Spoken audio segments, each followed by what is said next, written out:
It's just a cake. It's a yellow cake with chocolate frosting. That's all it is. That's what I wanted, so I made one. There's no clever hacks, no secret ingredients. Well, there's a kind of secret ingredient in the frosting. I usually don't like homemade buttercream, and there's a couple of things you can put in it that I think make it a lot better. We'll get there. First, cake. These are 8-inch cake pans, 20-centimeter diameter. For some reason, 9-inch cake pans are more popular in my part of the world, but they make a cake that is too wide to fit on a typical dinner plate. Plus, the easiest way to make a cake look more professional is to make it taller and narrower, so get tall 8-inch pans. Grease them up, and then I think it's worth grabbing some parchment paper. These are already folded over twice. Get it folded twice, and then, if you're right-handed, you get the folds on top and the left. Make a triangular fold down, and then another in the same direction. Then snip the triangle to the length of the pan's radius. Unfold, and there you've got a custom parchment round that guarantees you'll be able to get your cake out without destroying it. Folds are on top and on the left. Mirror image that if you're left-handed. Triangle fold downward twice. Trim to the length of the radius. Done. Set those aside. Yellow cake is a butter cake. I have a stick and a half, which is 3 1/4 cups, 170 grams of butter. It's salted, but that doesn't matter. Just account for it when you add your salt later. Either remember to leave the butter out to soften or speed soften it in the microwave. On my microwave, it requires that I do the absolute lowest power setting, nuke them for 5 seconds at a time, stop, and rotate the sticks. Generally, the part touching the bottom gets more heat, so that's why you gotta rotate. When the butter is just barely pinchable, like that, it's perfect. Don't melt it. With a relatively high sugar cake like this one, I think it's especially beneficial to whip the butter by itself a little before you put the sugar in. Get it as fluffy as you can by itself. If it's cold and hard, this obviously won't work. You could replace maybe a third of this butter with oil and get a softer texture that's a little bit more like a boxed cake. I like that, but Lauren prefers the all butter one, so that's what we're doing. Now I can put in a 1.5 cups of granulated sugar, 300 grams.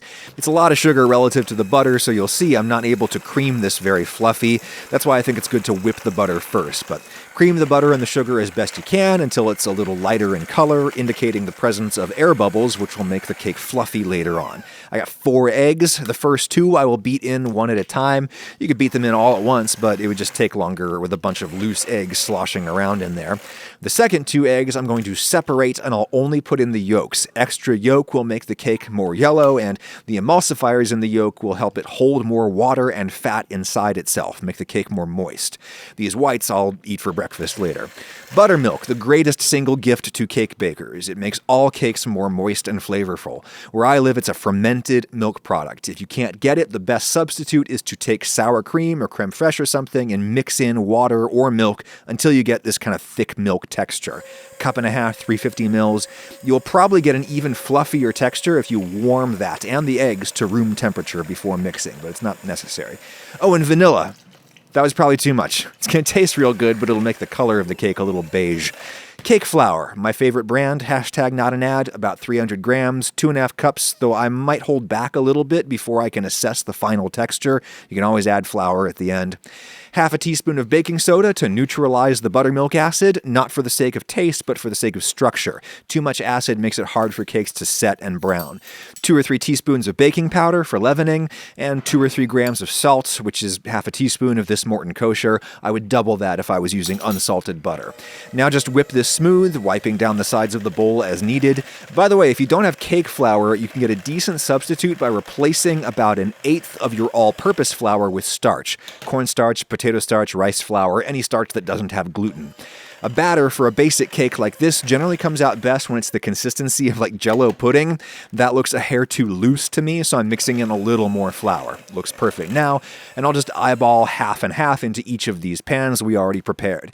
If you want to check your work without a scale, just jab the handle into the center of one and check it against the other. I overfilled this one a little, so I'll transfer some over there. In the oven we'll go at 350 Fahrenheit, 180 C, convection if you have it.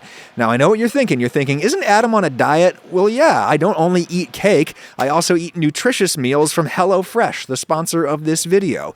They'll send you all kinds of meal kits right to your door, family-friendly or fit and wholesome or pescatarian, but we usually order the vegetarian recipes just to help us eat a few more veggies, and it helps us run our house a little more efficiently. A HelloFresh meal is up to 72% cheaper than eating out, according to a Zagat survey, and yet you get the convenience of a takeout meal. A few nights a week, we cook a kit, and we don't have to worry about shopping for for all these ingredients and then using whatever is left over from the recipe.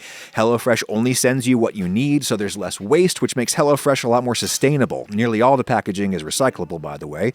You follow the simple and cleanup minimizing instructions, and in 20 or 30 minutes, you've got a tasty dinner that can help you meet your dietary goals and maybe introduce you to some new techniques. Shredded Brussels in pasta. Gotta remember that one.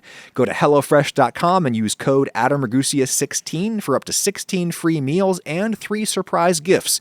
You can pause deliveries or change your meal plan anytime. Use my link and code in the description for up to 16 free meals. Thank you, HelloFresh.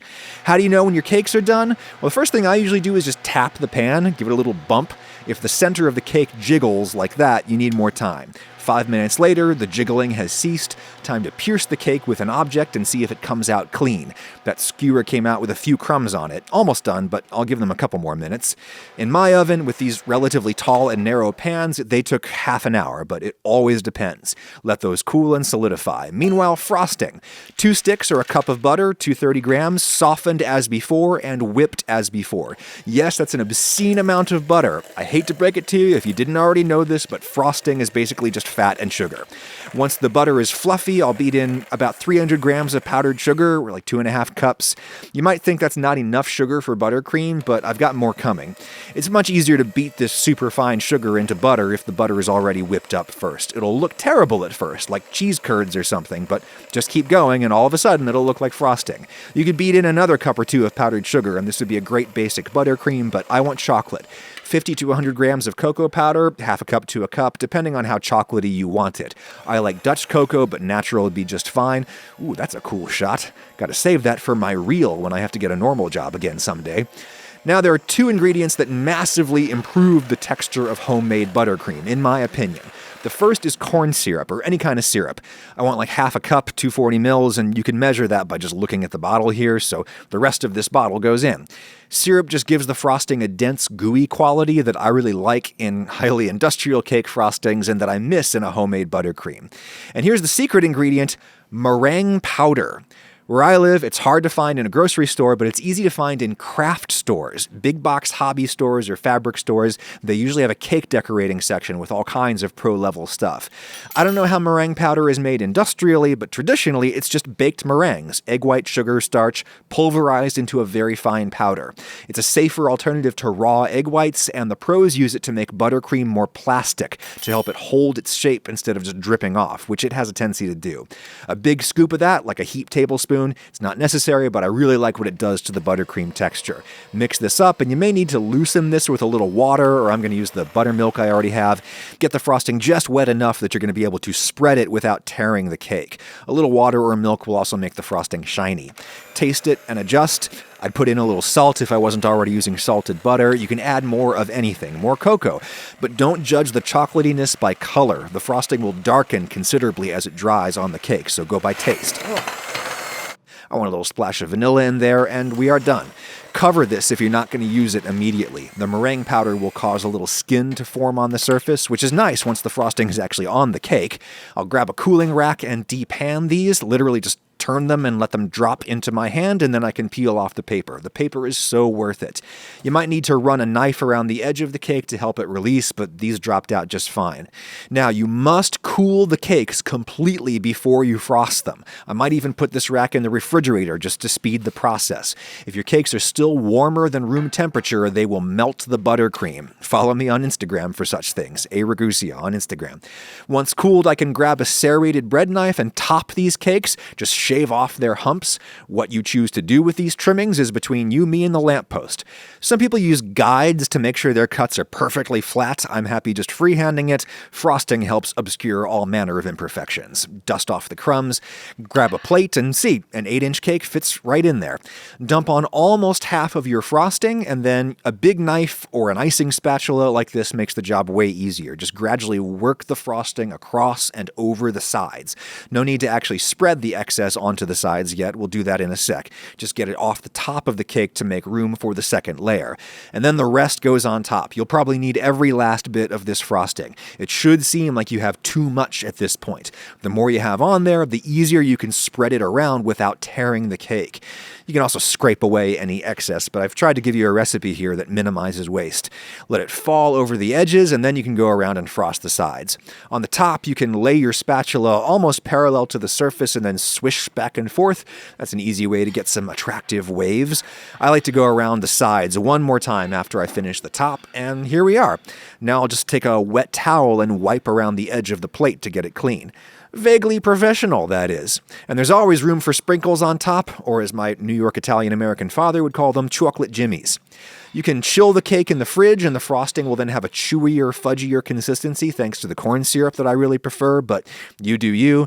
And you do cake whenever you want. It doesn't have to be somebody's birthday. Every day is somebody's birthday. Yeah. Is it okay if I eat the frosting? Grandma eat it? Okay. Yes, Grandma can eat it. Whoa! Daddy, it looks like Pac-Man again.